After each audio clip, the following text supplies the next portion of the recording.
Hello everyone, welcome to my channel. This is Priya Bhargav. आज मैं आपको ग्रुप बी MPCE 022 में कौन से टॉपिक्स इम्पॉर्टेंट है जो प्रीवियस एग्ज़ाम्स में आ चुके हैं।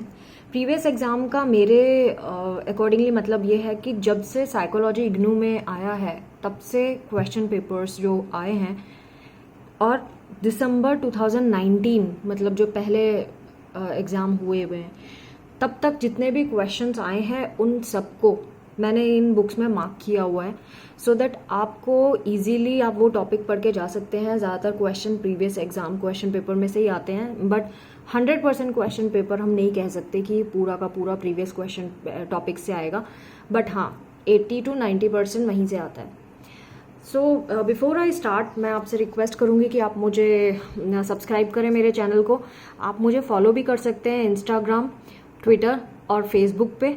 उनके लिंक आपको चैनल आर्ट पे उसके जो आइकन्स बने हुए हैं उस पर क्लिक करने से आप मुझ तक पहुंच सकते हैं। So let's start with this topic. ये जो आज का हमारा टॉपिक है वो ये है कि प्रीवियस एग्ज़ाम में जो क्वेश्चन जो टॉपिक्स इम्पॉर्टेंट हैं और आगे एग्ज़ाम में आने की चांसेस हैं उनको बताना। So let's start with block 1 unit 1। Block 1 unit 1 में अगर आप देखें तो मीनिंग ऑफ साइकोलॉजिकल असेसमेंट पूछा जा चुका है, पर्पस ऑफ असेसमेंट भी पूछा जा चुका है, प्रिंसिपल ऑफ असेसमेंट भी पूछा जा चुका है, और असेसमेंट होलिस्टिक असेसमेंट का क्या मतलब है ये भी अलग से पूछा जा चुका है। तो ये 3 मार्कर आते हैं जब असेसमेंट होलिस्टिक असेसमेंट की बात करते हैं। इस तरह से बड़े टॉपिक हमेशा 10 या 6 मार्क्स के क्वेश्चन पेपर में आते हैं, जैसे कि ये बड़ा टॉपिक है प्रोसेस ऑफ असेसमेंट, तो ये 6 मार्कर लगता है साइज में, तो ये 6 मार्कर में आएगा like that. Method of assessment आ चुका है, इंटरव्यू मेथड आ चुका है, observation method, case study method. जैसा कि जो मेरे चैनल को पहले से सब्सक्राइब कर चुके हैं उनको ये पता होगा कि जहाँ जहाँ रेड मार्क है यानी वो टॉपिक्स हैं जो प्रीवियस एग्जाम में आ चुके हैं, और जिन्होंने नया सब्सक्राइब किया है वो तो देख ही रहे हैं कि मैं कैसे बता रही हूँ, बट फिर भी उनके लिए भी, उनकी इन्फॉर्मेशन के लिए भी, जहाँ जहाँ आपको रेड टिक का मार्क दिख रहा है यानी कि वो प्रीवियस एग्जाम में आ चुके हैं। So psychological assessment and psychological testing आ चुका है पहले भी और आगे भी आने की चांसेस हैं। पर्पस ऑफ साइकोलॉजिकल टेस्टिंग आ चुका है, characteristics of a good psychological test आ चुका है, टाइप्स ऑफ साइकोलॉजिकल टेस्ट्स, इसमें ऑब्जेक्टिव टेस्ट अलग से आ चुका है 3 मार्कर में, प्रोजेक्टिव टेस्ट भी आ चुका है 3 मार्कर में। ये तो था यूनिट 1 ब्लॉक 1 का। ये क्वेश्चन पेपर भी है मेरे पास जो हम बाद में डिस्कस करेंगे इस वीडियो के एंड में। सो यूनिट 2 ब्लॉक 1 की बात करें तो इसमें मीनिंग ऑफ असेसमेंट, कॉम्प्लेक्सिटीज आ चुका है, इश्यूज इन असेसमेंट पूछ चुके हैं। पेज टर्न करने में थोड़ा सा टाइम लगता है। प्री रिक्विसाइट्स फॉर असेसमेंट ये भी आ चुका है, एरर्स इन असेसमेंट आ चुका है, कंपिटेंस ऑफ द काउंसिलर भी पूछ चुके हैं, क्लाइंट सब्जेक्टिव स्टेट पूछ चुके हैं, ethnic, linguistic and cultural differences भी पूछ चुके हैं। ये तो था यूनिट 2 ब्लॉक 1 से। अब यूनिट 3 में हम देखेंगे। यूनिट 3 में इनिशियल काउंसलिंग स्किल्स पूछ चुके हैं, काउंसलिंग सेटिंग पूछ चुके हैं, माइंडसेट ऑफ द क्लाइंट पूछ चुके हैं, प्री काउंसलिंग इंटरव्यू पूछ चुके हैं। ये तो था unit 3 block 1। Now unit 4 block 1 से क्या पूछा गया है। यूनिट 4 ब्लॉक 1 से पूछा है ऑब्जेक्टिव अप्रोच क्या होती है, सब्जेक्टिव अप्रोच क्या होती है, इन दोनों में डिफरेंस भी पूछते हैं ऑब्जेक्टिव एंड सब्जेक्टिव अप्रोच में। Then process of assessment and counselling पूछ चुके हैं, कंपोनेंट ऑफ असेसमेंट पूछ चुके हैं, स्किल्स ऑफ असेसमेंट पूछ चुके हैं, असेसिंग, स्किल्स ऑफ असेसिंग पूछ चुके हैं, एरिया ऑफ असेसमेंट पूछ चुके हैं, असेसमेंट ऑफ मेंटल एबिलिटीज़ का भी पूछ चुके हैं, assessment of interest and aptitude भी पूछ चुके हैं, असेसमेंट ऑफ अचीवमेंट पूछ चुके हैं, असेसमेंट ऑफ क्रिएटिविटी भी पूछ चुके हैं। ये तो था यूनिट 4 ब्लॉक 1 जो पूछा जा चुका है। अब हम ब्लॉक 2 के बारे में देखेंगे, ब्लॉक 2 में क्या क्या पूछा जा चुका है। ब्लॉक 2 में यूनिट 1 पे हम चल रहे हैं। यूनिट 1 में देखेंगे तो difference between interview and conversation पूछ चुके हैं, कैरेक्टरिस्टिक्स ऑफ इंटरव्यू भी पूछ चुके हैं,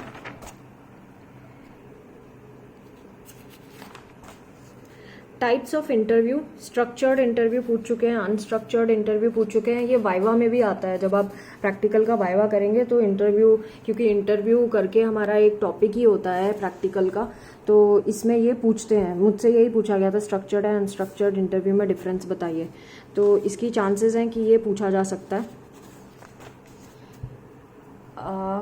केस हिस्ट्री इंटरव्यूज, ये भी आ चुका है प्रीवियस एग्जाम में।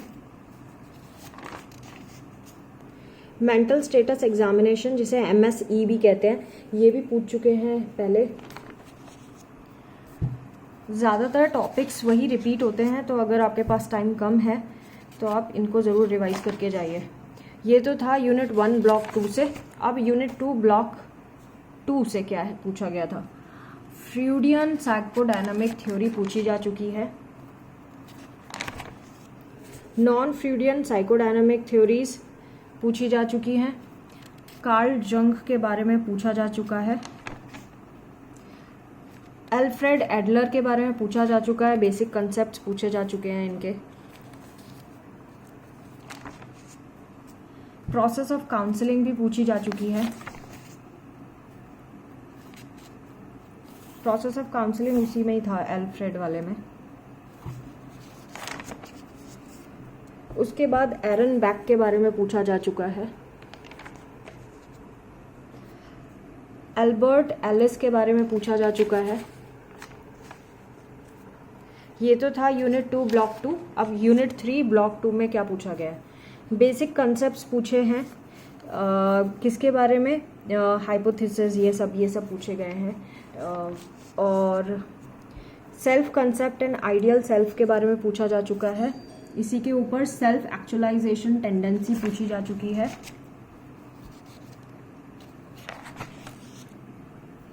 फुल्ली फंक्शनिंग पर्सन क्या होता है, ये पूछा जा चुका है। अनकंडीशनल पॉजिटिव रिगार्ड क्या होता है, एक्यूरेट एम्पैथी क्या होती है, ये पूछी जा चुकी है। ये जितने भी छोटे टॉपिक है ये 3 मार्कर में ही आते हैं, तो मेक श्योर। ये थोड़ा सा ब्लर हो गया है, हाँ अब ठीक है। हाँ, unconditional positive regard, accurate empathy, ये छोटे जो टॉपिक्स हैं ये वो हैं जो 3 मार्कर में आते हैं। आई डोंट नो ये कैसे हुआ था अभी blur, I am not sure आपको कितना दिखाई दिया इससे पहले का। I need to check the video, but I feel कि मैं टॉपिक के नाम बोल रही थी तो आपको ऑफकोर्स पता चला होगा क्या है। हाँ, मेरे हाथ में दर्द हो जाता है पकड़े पकड़े कैमरे को, दैट इज़ वाई वो थोड़ा सा वाइब्रेट भी करता है। एंड कई लोग मुझे कमेंट करते हैं कि आपका हिलता बहुत है camera. What to do, I am helpless. Stands जो हैं वो काम नहीं करते क्योंकि मुझे कभी कभी जूम करना पड़ता है, पास के टॉपिक्स दिखाने होते हैं, तो ये हाथ से ही हो पाता है। So that is the reason why I am not putting it over the handle और ट्राईपॉड स्टैंड। नाउ आगे के टॉपिक जो हैं यूनिट 3 ब्लॉक 2 में relationship between client and counsellor, ये पूछ चुके हैं। अनकंडीशनल पॉजिटिव रिगार्ड, जैसे कि मैंने बताया था, देखिए ये एम्पैथी, अनकंडीशनल पॉजिटिव रिगार्ड कहीं कई जगह पे बहुत सारा दिया हुआ है, तो इट इज़ गुड। आपको हर एक जहाँ आपको मिला है ना, सबको कंबाइन करके पढ़िए। आप कहीं पे नोट डाउन कर लीजिए कि अनकंडीशनल पॉजिटिव रिगार्ड कौन कौन सी ब्लॉक में किस किस जगह पे मैंशनड है। तो आप जब पढ़ेंगे तो उन टॉपिक्स को एक साथ खोलिए और फिर लर्न करिए, पढ़िए, तो आपको बहुत अच्छे से तैयारी हो जाएगी। अनकंडीशनल पॉजिटिव रिगार्ड, एम्पैथी हो गया।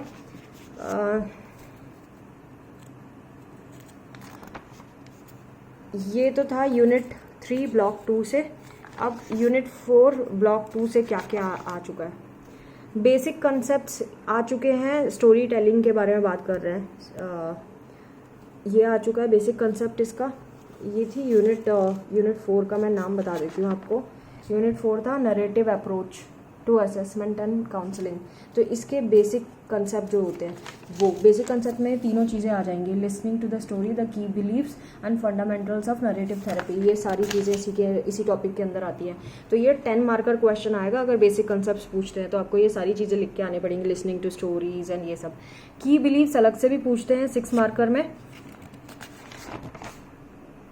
और ये techniques and objective of narrative therapy ये भी पूछा जा चुका है।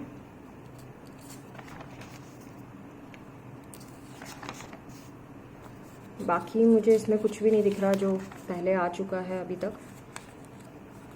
Let's see, it is really difficult to turn page with one hand.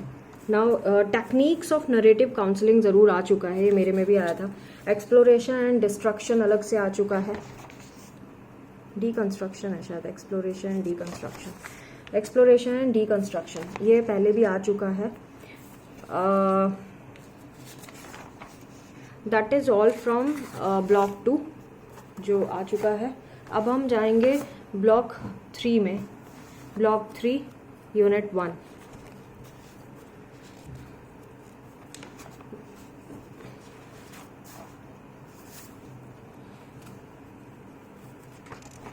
Block 3 unit 1 में देखेंगे तो ये definition of guidance and counselling पूछा जा चुका है पहले।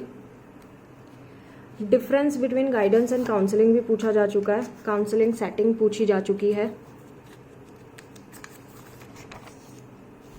Characteristics of an effective counsellor पूछा जा चुका है। एम्पैथी देखिए फिर से आ गया, एम्पैथी अनकंडीशनल पॉजिटिव रिगार्ड पूछा जा चुका है पहले भी। कन्फ्रंट्रेशन पूछा जा चुका है। काउंसलिंग गोल्स पूछे जा चुके हैं। Role of counsellor in guidance and counselling पूछी जा चुकी है। प्रॉब्लम आइडेंटिफिकेशन एंड एक्सप्लोरेशन पूछा जा चुका है। प्लानिंग फॉर प्रॉब्लम सॉल्विंग ये भी पूछा जा चुका है। ये तो था यूनिट 1 ब्लॉक 3। अब हम जा रहे हैं यूनिट 2 ब्लॉक 3।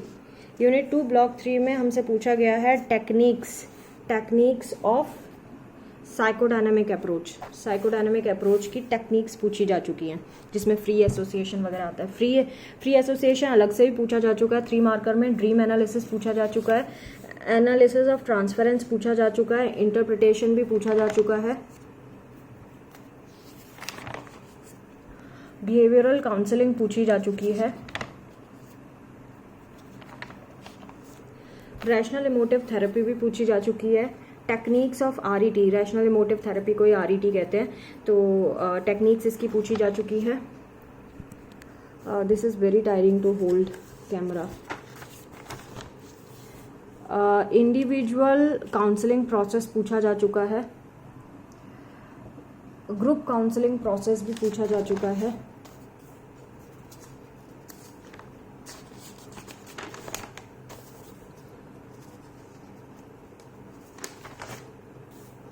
ये तो था यूनिट 2 ब्लॉक 3। अब यूनिट 3 ब्लॉक 2 में क्या पूछा गया है ये मैं बताऊंगी आपको। कैरियर प्लानिंग पूछी जा चुकी है। कैरियर प्लानिंग का ये पूरा का पूरा है। हाँ, inter relation between counselling and career planning पूछा जा चुका है। इसके जो ये है प्रोसेस किस तरह से होता है पूरा करियर प्लानिंग का, ये पूछा जा चुका है। स्टेप वाइज जो स्टेप इसमें इन्वॉल्व होते हैं ये पूछा जा चुका है। देन डिसीजन मेकिंग पूछा जा चुका है। इसमें ये पूरा आपको ग्राफ वगैरह ये डिज़ाइन वगैरह सब बना के आनी पड़ेंगी। ये तो था यूनिट 3 ब्लॉक 3। अब यूनिट 4 ब्लॉक 3 में क्या पूछा जा चुका है। Multi culturalism and it's history पूछी जा चुकी है। Multi cultural counselling and guidance भी पूछा जा चुका है इसमें। Trends in multi cultural counselling पूछी जा चुकी है।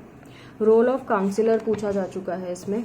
पॉजिटिव हेल्थ क्या होती है ये भी पूछा जा चुका है इसमें। ये बहुत इंपॉर्टेंट है ये चीज़।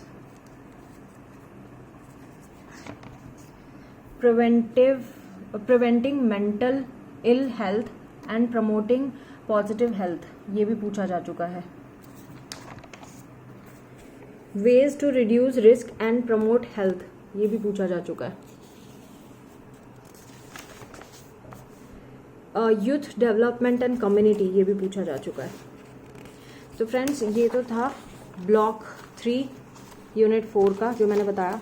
अब हमारा लास्ट ब्लॉक बचा है जिसके बारे में मुझे बताना है आपको, वो है ब्लॉक 4। और हम क्या कर रहे हैं, हम कर रहे हैं ब्लॉक बी MPCE 022 के बारे में। सो इसका जो फर्स्ट यूनिट है, फर्स्ट यूनिट में स्कूल गाइडेंस प्रोग्राम के बारे में पूछा जा चुका है। Unstructured and structured guidance and counselling programme पूछा जा चुका है।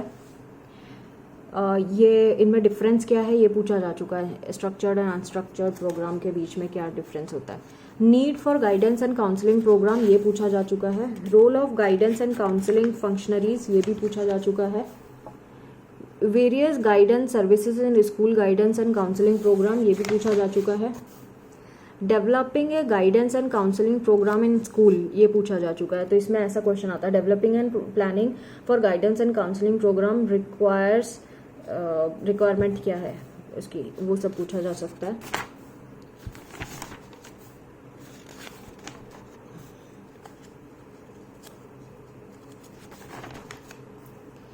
ये भी ब्लॉक 4 का यूनिट 1 के पार्ट में ही है। ये component of a comprehensive guidance and counselling programme ये भी पूछा जा चुका है। ये सब मिलते जुलती टर्मिनोलॉजीज हैं, तो थोड़ा सा आपको कॉन्शियस रहना पड़ेगा आप किसके अंदर क्या पढ़ रहे हैं, क्योंकि इसमें कंफ्यूजन आ जाता है। तो यूनिट 1 ब्लॉक 4 का मैंने बता दिया आपको। अब यूनिट 2 ब्लॉक 4 का बताने जा रही हूँ मैं आपको, जो इम्पोर्टेंट टॉपिक्स हैं। नीड फॉर गाइडेंस ये पूछा जा चुका है। Need for guidance at micro level पूछा जा चुका है। Need for guidance at macro level ये भी पूछा जा चुका है।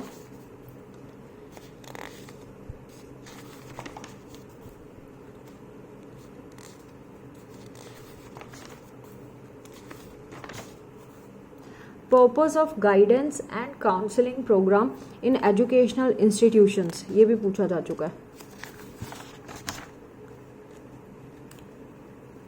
डायरेक्ट क्वेश्चंस आते हैं, जनरली क्वेश्चंस टॉपिक के ऊपर ही आते हैं। तो अगर आपको टॉपिक ध्यान में है तो आप उसके बारे में अच्छे से लिख सकते हैं। आपको कोई एक्स्ट्रा बुक पढ़ने की ज़रूरत नहीं है। टेक्स्ट बुक इज़ इनफ जो हमें इग्नू से प्रोवाइड की जाती है। बाकी सब मार्केटिंग स्ट्रेटजीज़ हैं, लोग तरह तरह की बातें करेंगे, वो प्रिंट यही करते हैं जो इसमें लिखा है ना, उसी को प्रिंट करके बेच रहे हैं। तो उनके ट्रैप में ना पड़े तो ज़्यादा अच्छा है। This is merely a wastage of time and money.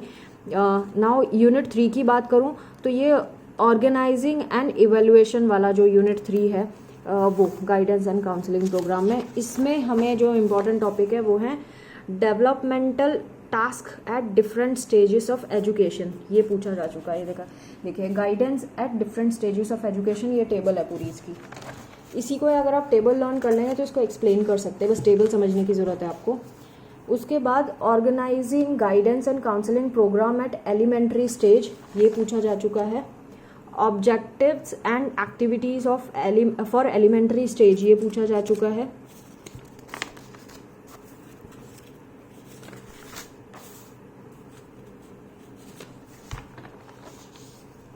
Objectives and activities for personal and social development ये भी पूछा जा चुका है।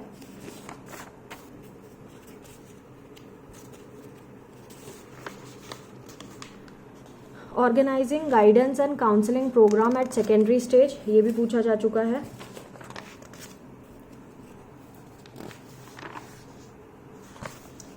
Objectives and activities for personal and social development जो सेकेंडरी स्टेज वाला है उसी के अंदर का ये टॉपिक है, ये भी अलग से पूछा जा चुका है। Evaluation of guidance and counselling programme and activities ये भी पूछा जा चुका है। ये था यूनिट 3 ब्लॉक 4 का जो आ चुका है एग्जाम में। नाउ ब्लॉक 4 का यूनिट 4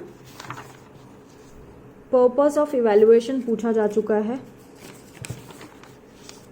कैरेक्टरिस्टिक्स ऑफ इवेल्युएशन भी पूछा जा चुका है।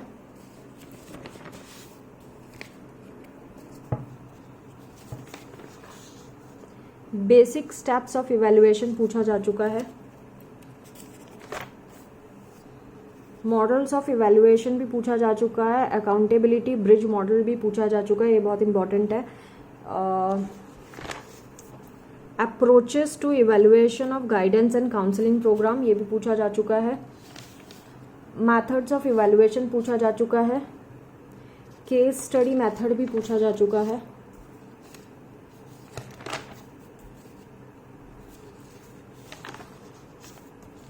That is all. MPC 00022 MPCE 022 जो है ग्रुप बी, इसमें ये इंपॉर्टेंट टॉपिक्स थे जो मैंने अभी आपको बताए। नाउ वी विल डिस्कस जो दिसंबर 2019 में एग्ज़ाम में टॉपिक्स आए हुए हैं। देखिए अगेन, सारे जितने भी आप सब्जेक्ट का एग्ज़ाम दे रहे हैं उसमें एक ही चीज़ कॉमन, सारी सब में एक ही फॉर्मेट अप्लाई हो रहा है क्वेश्चन पेपर का। 2 घंटे का पेपर है, 50 मार्क का पेपर होता है जो ग्रेड कार्ड में डबल होके लग जाते हैं। इसमें सेक्शन ए, सेक्शन बी और सेक्शन सी होता है। सेक्शन ए में आपको 4 में से कोई भी 2 क्वेश्चन करने हैं, हर एक क्वेश्चन 10 मार्क का होगा। सेक्शन बी में आपको कोई भी 4 क्वेश्चन करने हैं, 5 क्वेश्चन दिए होंगे, उनमें से कोई भी 4 आपको करने होंगे और वो 6 मार्क का एक क्वेश्चन होगा। इसमें क्वेश्चन सेक्शन सी में आपको 3 में से कोई भी 2 अटेम्प्ट करने हैं और हर एक पार्ट 3 मार्क का होगा। जैसे कि मैंने प्रीवियस वीडियो में बताया जिसमें MPCE 021 के बारे में मैंने इंपॉर्टेंट टॉपिक्स बताए थे, उसमें मैंने बताया कि जब आप अटेम्प्ट करते हैं तो आप कोशिश करें 10 मार्कर वाले में 5 पेज भरने की। 5 पेज कैसे? पहला पेज ये माना जाएगा, इसके पीछे की साइड दूसरा पेज माना जाएगा। सो अगर ये पहला पेज है आंसर शीट का तो ये दूसरा पेज माना जाएगा, ये तीसरा पेज और ये चौथा पेज और वैसा 5वां। तो 5 पेजेस आपको 10 मार्कर में भरने हैं, ठीक है, और 3 पेजेस आपको 6 मार्कर में भरने हैं। जस्ट आधा कर लीजिए, 6 का आधा 3, 10 का आधा 5, है ना। ऐसे ये 3 मार्क का है, उसमें आप सिर्फ 1 पेज भी भरेंगे इनफ है। 1 पेज के अंदर आपका आंसर आ जाना चाहिए। इतना ही टाइम लिमिट होता है, अपने टाइम इतना ही होता है। अगर वो भी आप है ना शुरू से बहुत स्पीड में चलेंगे तब जाके आप पूरा क्वेश्चन पेपर कंप्लीट कर पाएंगे। मैं करती थी तो मैं बहुत हाई स्पीड में स्टार्ट करती थी करना। एक बार क्वेश्चन सारे पढ़ के ज़रूर देख लेती थी कि कौन सा मुझे बहुत बेहतर तरीके से आता है। अगर मुझे बेहतर तरीके से कोई क्वेश्चन नहीं आता, सपोज ये 10 मार्कर में मुझे चारों में से आधे आधे आते हैं, तो मैं क्या करती थी कि 5 पेजेस छोड़ के अगला क्वेश्चन अटेम्प्ट कर लेती थी। अगर मुझे 10 नंबर के दोनों क्वेश्चन में प्रॉब्लम है तो मैं 10 पेज छोड़ने के बाद फिर मैं सेक्शन बी स्टार्ट कर लेती थी। तो जो मुझे बहुत अच्छे से आते थे उनको मैं पहले अटेम्प्ट करती थी पेजेस छोड़ के, उसके बाद मैं वापस आके सारे अटेम्प्ट करना शुरू करती थी धीरे धीरे। क्योंकि एक बार जब हमारे ब्रेन की एक्सरसाइज हो जाती है स्टार्ट, तो हमारा ब्रेन रिकॉल करना शुरू कर देता है जल्दी जल्दी। तो एकदम से अगर ब्रेन को अगर आप प्रेशराइज करेंगे तो शायद आपको प्रॉब्लम आएगी। सो आप धीरे धीरे जो आपको क्वेश्चन बहुत अच्छे से आते हैं वो पहले अटेम्प्ट कर लीजिए, क्योंकि टाइम वेस्ट करने का बिल्कुल टाइम नहीं होता वहाँ पे। आप जैसे ही शुरू करेंगे, सो मेरा अगर मैं अपनी स्ट्रैटेजी से काम करती थी तो मेरा 15-20 मिनट पहले ख़त्म हो जाता था पूरा क्वेश्चन पेपर, और मुझे आराम से टाइम मिलता था आधी अधूरी चीज़ें पूरी करने का। अगर मैंने कोई चीज़ छोड़ी है या मुझे लगता है कि इसमें मैं और भी कुछ डाल सकती हूँ, तो बस मैं जितना मैंने साल भर पढ़ा मैं सारा कुछ डाल के आती थी जितना मुझे आता था। तो that has help me to gain good marks in the exam. So I hope my videos are useful to you, and मैंने कुछ सजेशंस दिए, आप उसको फॉलो करेंगे तो आई एम श्योर आपको बहुत हेल्प मिलेगी। And do not forget to subscribe my channel. You can follow me at insta, Twitter and Facebook. आप मुझे कनेक्ट कर सकते हैं वहाँ पे। Thanks for subscribing my channel and liking my videos. Do share these videos to rest of the students so that everyone gets help out of it. Thanks for watching. Take care. Bye bye.